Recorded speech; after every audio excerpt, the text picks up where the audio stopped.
Do'stlar, mana qaranglar, Allohimning mehribonligi bilan Dubayga yetib keldim. Dubay meni qabul qildi. Ko'pchilik tilni bilmasang qaytarib yuboradi, u bu deb turadi. Rosa qo'rqatirdim. Nihoyat mana Dubayga o'tib oldim, do'stlar, ko'ringlar mana. Hozir endi men Sharji degan joyga keldim. Sharjidan imoratga boraman. Eng katta binosiga qarab yurib boraman. Do'stlar, ko'ringlar mana. Bir o'zim hammasini eplayman. Inshaalloh, ani ko'nglimda Ka'bani ko'rish Alloh uchun boryapman. Qolgani shundoq bo'lyapti. Bu hammasini menga Allohim beryapti. Yo bironta odam shuncha patpishi masanga deb bergan yo'q, faqat Allohdan. Hammasi Allohdan. Kuzatinglar bo'ldi mana. Dubayga yetib keldim.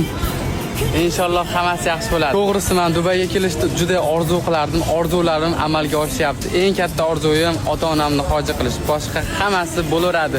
Alloh bersa hech narsa emas. Do'stlar, ishoninglar, bu kunlar o'tadi. Bir kun Allohning oldiga qaytamiz va hammasiga javob beramiz. Shuning uchun yaxshi ishlar, yaxshi savob ishlari, dunyoning mo'jizalarini sizlarga ko'rsatib ketyapman. Dubayda hamma joydan video qilib olib